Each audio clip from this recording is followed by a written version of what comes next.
కత్తిలాంటి కుర్రాడు అంతలోనే ఇలా ఖర్చయిపోయాడెందుకు? చేతి గుర్తును తీసి కట్టి చీపురు కట్టను తిరిగేసిన ఢిల్లీ జనాభా ఆశయాల్ని ఇంత తొందరగా తుంచి పారేస్తాడని మనం ఎప్పుడైనా ఊహించుకున్నామా? సోషియో పొలిటికల్ గ్రౌండ్స్ మీద ఒక ట్రెండ్ సెటర్ అనిపించుకున్న అరవిందుడు ఇక పూర్తిగా ఆరిపోయినట్లేనా? ఇంటర్వెల్కు ముందే క్లైమాక్స్కి వచ్చేసిన ఒక దేశోద్ధారకుడి సినిమా రీళ్లను ఒక్కసారి వెనక్కి తిప్పేద్దాం రండి. आज मैं दिल्ली के लोगों से और देश के लोगों से उसके लिए माफ़ी मांगना चाहता हूँ. हमसे गलती हुई, उस गलती के लिए हम माफ़ी मांगते हैं. जब हमने सरकार छोड़ी थी, हमने नैतिकता के आधार पर छोड़ी थी. हमने सोचा था कि हम अपने प्रिंसिपल से कॉम्प्रोमाइज़ नहीं करेंगे, लेकिन हमें नहीं पता था कि उसको इस तरह से लोग मिस इंटरप्रेट करेंगे. तो मैं उसके लिए लोगों से माफ़ी मांगता हूँ. ఇది రాజకీయం అండి బాబు. ఇక్కడ నేల కూల్చడమే తప్ప నాలిక ఖర్చుకోవడాలుండవు. ఒక్కసారితో సర్ది పారేయాలంటే అది పేరాసే అవుతుంది.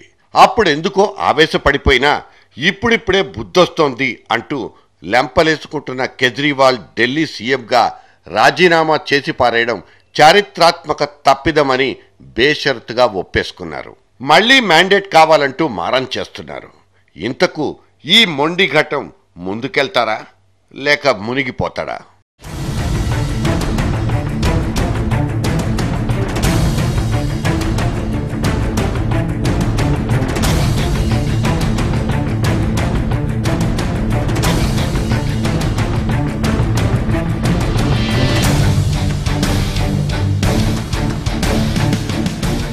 ఢిల్లీలో పుట్టిన చీపురు కట్ట పార్టీ వయస్సు తిప్పి తిప్పి కొడితే ఒక్క క్యాలెండర్.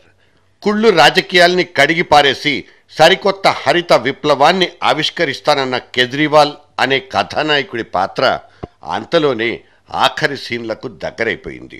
ఢిల్లీలో రాజకీయ భూకంపం, ఆనక ప్రభుత్వ ఏర్పాటు, ఆ తర్వాత రాజీనామా అన్నీ నిజాలే. కానీ ఒక్క వేకువ జాములో వచ్చిన కలలాగే కళ్ళు తెరిచేసరికల్లా మొత్తం కరిగిపోయింది. కట్ చేస్తే నిన్నటిదాకా వారణాసి గల్లీలో తెగ చక్కర్లు కొట్టేసిన కేజ్రీవాలుడు బీజేపీ ప్రధానమంత్రి అభ్యర్థి నరేంద్ర మోదీకి ప్రధాన పోటీదారుడు. గెలిస్తే వారణాసి ఎంపీగా లోక్సభలోకి గ్రాండ్ ఎంట్రీ ఇచ్చేవాడు. దేంతో అయితే తల గోక్కోకూడదో దాంతోనే గోక్కున్నందుకు ఇవాళ ఇలా పెవిలియన్ బాట పట్టేశాడు. Rise and fall of Arvind Kejriwal చూసేద్దాం రండి.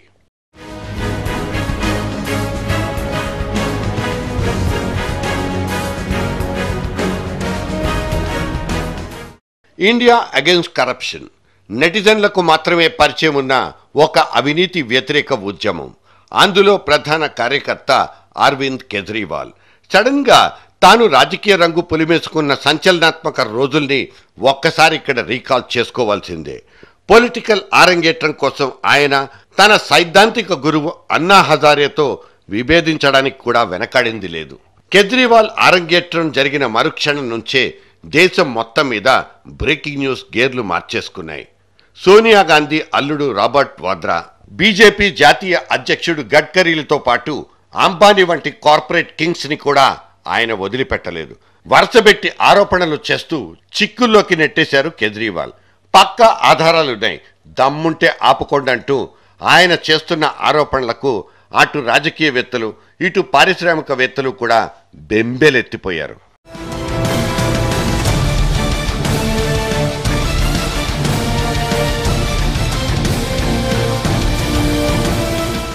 బడా జాతీయ ఫిగర్ల తోకలకే నిప్పు పెట్టాలన్నది కేజ్రీవాల్ రాజకీయ ఎత్తుగడ.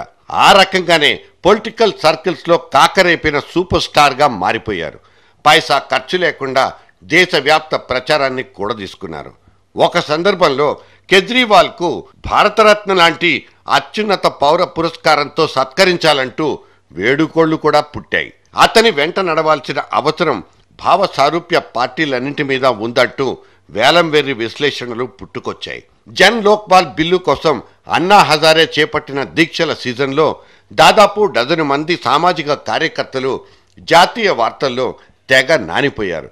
కానీ సురుక్కుమనిపించే మాట తీరు, కదలికలో వేగం, నలుగురిని వెంటేసుకు తిరిగే నైపుణ్యం ఇవన్నీ కలిసి కేజ్రీవాల్ ఒక్కడిని మాత్రమే హీరోగా నిలబెట్టేశాయి. అమితమైన పబ్లిసిటీని సాధించి పెట్టాయి కూడా. నేషనల్ మీడియా మొత్తం అతగాడి వెంటే పరుగులు పెట్టింది.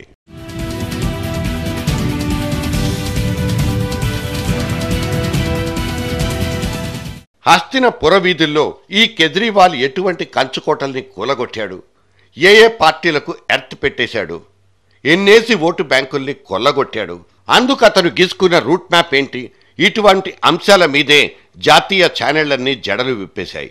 ఊకదంపుడు వార్తలు, గంటల కొద్దీ చర్చా వేదికలు, ఢిల్లీ టు గల్లీ, వద్దంటే పబ్లిసిటీ. ఇంతకు ఢిల్లీ రాష్ట్రంలో అతన్ని గెలిపించిన పరమ సూత్రం ఏంటి? అలా మాట్లాడుకోవడం అన్ని చోట్ల ఒక ప్యాషన్. మధ్యతరగతి అయితే మొత్తంగా మొదటి నుంచి అతని వెంటే.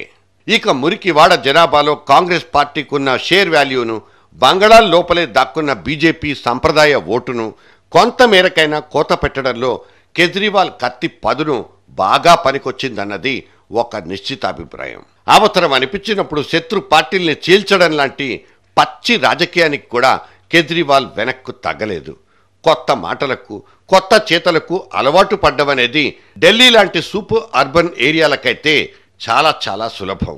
చీరలు, సారెలు, చెవిదుద్దులు, 1000 నోటు దేన్ని కూడా వద్దనుకోకండి. ఆ క్వార్టర్ బాటిల్ తప్ప ఇంకేదిచ్చినా పుచ్చుకోండి, కానీ ఓటు మాత్రం మన వాళ్ళకే వెయ్యండి. ఇది కేజ్రీవాల్ చేసుకున్న వెరైటీ ప్రచారం.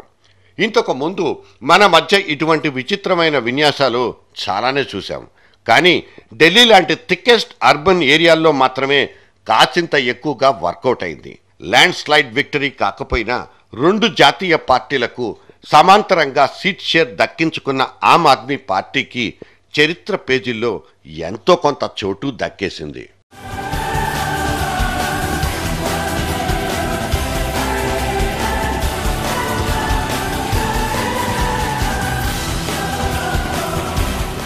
సరిగ్గా ఇక్కడే కేజ్రీవాల్ స్క్రీన్ ప్లే మొత్తం మారిపోయింది. ప్రభుత్వ వ్యతిరేక ఓటు బ్యాంకును నిలువునా చీల్చేసి కమలం పార్టీ విన్నింగ్ ఛాన్సెస్కి గండి కొట్టిన కేజ్రీవాల్ ఢిల్లీలో హంగ్ అసెంబ్లీకి ప్రధాన కారకుడయ్యారు. తర్వాత కాంగ్రెస్ పార్టీతో కలిసి ప్రభుత్వ ఏర్పాటుకు కూడా సిద్ధమైపోయారు.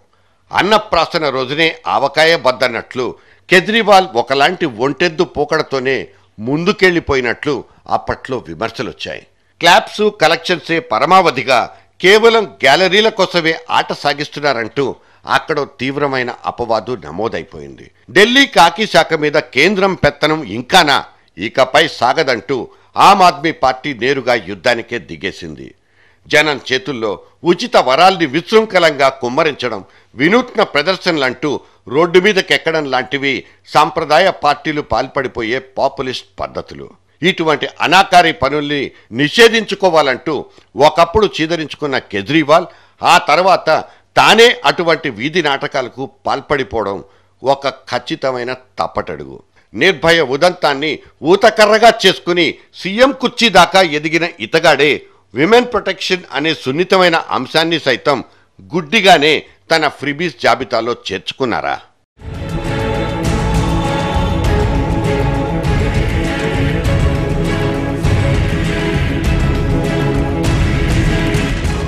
అవినీతి అధికారుల్ని ఏరిపారేసి జైలుకు పంపిస్తానంటూ కేజ్రీవాల్ ఎన్నికల ప్రచారంలో తొడలుగొట్టి మరీ చెప్పుకున్నారు.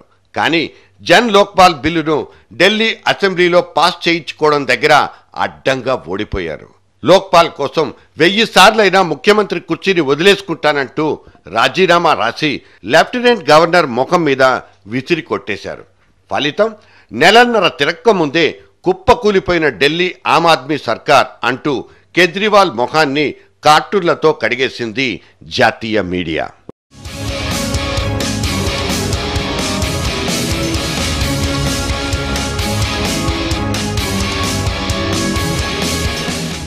తనదంటూ సొంత రాజ్యాంగాన్ని రాసేసుకుంటానంటూ మొండికేస్తున్న కేజ్రీవాల్ దూకుడు రాజకీయాలకు పనికి రాదన్నది అప్పటికే పాక్షికంగా తేలిపోయింది. రానివ్వండి, అతగాడికే తెలిసొస్తుంది. ప్రభుత్వాన్ని నడపడం అంటే బయట నిలబడి రాళ్లేయడం కాదంటూ అప్పట్లో లాలు వేసిన చురక ఇవాల్టి రోజున వాస్తవ రూపం దాల్చేసిందా? అనుభవ రాహిత్యం కావచ్చు, అంతులేని ఆవేశమూ కావచ్చు. కారణం ఏదైనా ఇవాళ కేజ్రీవాల్ నడకైతే పాకుడు రాళ్ల మీదే.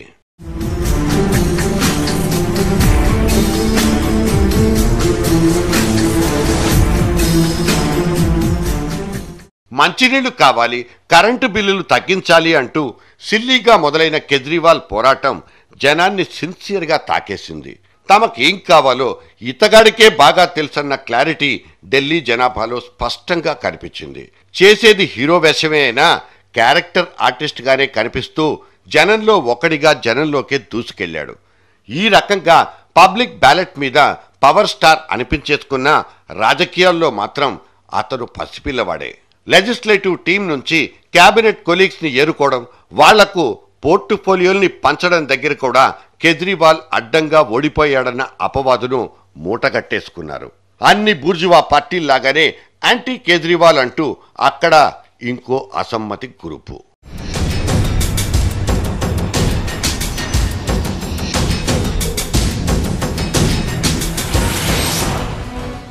కేవలం 25 మంది ఎమ్మెల్యేలతోనే వేగలేక కింద పైన వాచిపోయిందంటూ బేర్మన్న ఈ అరవిందుడు ఏకంగా ఇండియన్ పార్లమెంట్ మీదకే జెండా ఎగరేస్తానంటే అది చెవులో క్యాలీఫ్లవర్లు పెట్టడమేనంటూ ఇంకొంతమంది నొసట్లు చిట్లించారు కూడా. అయినా తాను మాత్రం వెనక్కు తగ్గలేదు. ఆంధ్రప్రదేశ్ లాంటి అనేక రాష్ట్రాల్లో ఎంపీ సీట్లకు పోటీ చేయడానికంటూ కసరత్తులు జరిగిపోయాయి. దేశమంతా వేళ్లూనుకోవాలంటూ ఆ విధంగా భారమైన కలలు కనేసిన ఆమ్ ఆద్మీ పార్టీ ఇప్పుడు అటువంటి ఛాయలకే దూరమైపోయింది. దేశం 4 మూలల్ని కలిపేసుకుని మొత్తం 426 మంది అభ్యర్థులనైతే నిలబెట్టింది. కాకపోతే ఒక జాతీయ పార్టీగా ఎలక్షన్ కమిషన్ నుంచి అధికారిక గుర్తింపు పొందడం కోసమే ఇలా హడావుడి చేసిందన్న విమర్శలు వినిపించాయి. పక్కనున్న పంజాబ్లో 10 పైసలొంతు ప్రాఫిట్ దక్కించుకున్న ఢిల్లీలో మాత్రం ఇవాళ చీపురు పార్టీ ఊసేలేదు. ఆమ్ ఆద్మీల పాలిట ఆపద్బాంధవుడంటూ మిడిల్ క్లాస్, లోవర్ మిడిల్ క్లాసుల్ని ప్రసన్నం చేయించుకున్న కేజ్రీవాల్ను ఇవాళ ఆ గ్రూపులే గాలి కొదిలేశాయి. ఎక్కడైతే ఏరుకున్నాడో అక్కడే పోగొట్టుకున్నాడంటూ అతని మీద అదో రకమైన సానుభూతి.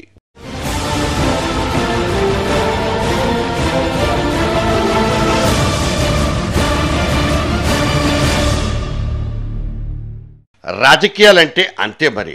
ఇక్కడ పూలు ఉంటాయి, ముళ్ళు కూడా ఉంటాయి. కేజ్రీవాల్ మీద కూడా కొడిగుడ్లు పడ్డాయి. 1-2 సార్లైతే చెంపదెబ్బలు తిన్నారు. ఒక్కోసారి ఇంకు మరకలతోనే రోడ్ షోల్ని కంటిన్యూ చేసుకున్నారు కూడా. అయినా సరే వారణాసిలోని 3.5 లక్షల మంది ముస్లిం ఓటర్లను తన వైపు తిప్పుకోవడానికి తన దగ్గర ప్రత్యేకమైన ఆయుధాలంటూ ఏమీ లేకపోయాయి. మోదీ అనబడే కుంభస్థలికి ఎదురొడ్డి వారణాసి నడివీధుల్లో అడ్డంగా తిరగబడ్డ కేజ్రీవాల్ని వీరుడనాలా లేక పోరోడనాలా?